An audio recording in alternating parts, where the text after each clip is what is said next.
এখানে ছিল পুতুলের খুব শরীর খারাপ, আর আমি ছিলাম ডিউটিতে আগের দিন।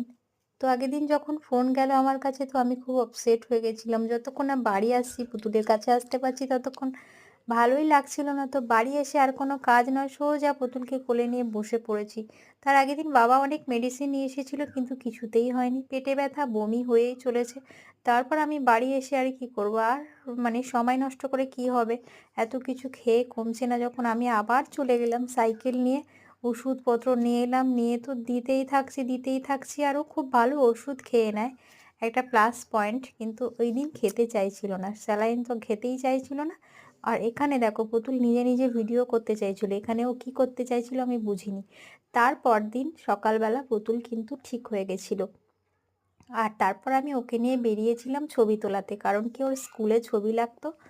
তাই আমি ভাবছিলাম যে আমি বাড়ি আছি, সময় নষ্ট করে কি হবে, ওকে নিয়ে যাই, ছবিটা তুলে আসি। আর কিছু ডকুমেন্টস জেরক্স করার ছিল, তাই জন্যে যাচ্ছিলাম।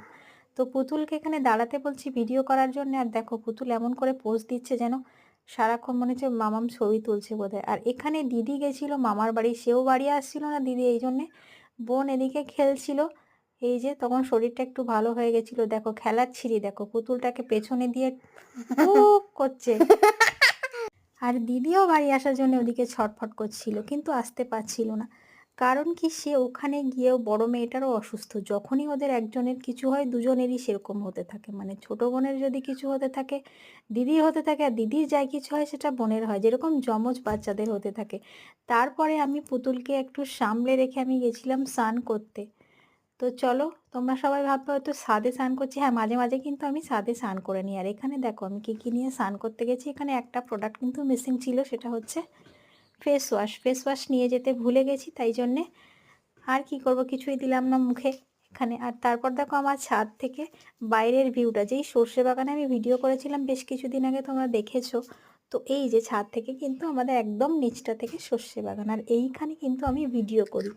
ওই যে কৌটোটা, রঙের কৌটোটা দেখালাম, ওখানে আমি ক্যামেরাটা সেট করে দিই, তারপর আমি ভিডিও করি। আর এই হচ্ছে আমার ছাদের ইয়ে। তারপরে আমি স্নান টান করে যাচ্ছিলাম পুতুলকে স্কুল থেকে আনতে। পুতুলকে বলা ভুল, দুই মেয়ে, অ্যাকচুয়ালি বৌদি গেছিলো, তারপর আমি গেছিলাম। তো দুই মেয়েকে তো একসাথে কি করে চালাতে পারবো, বাবাও গেছিলো সাথে।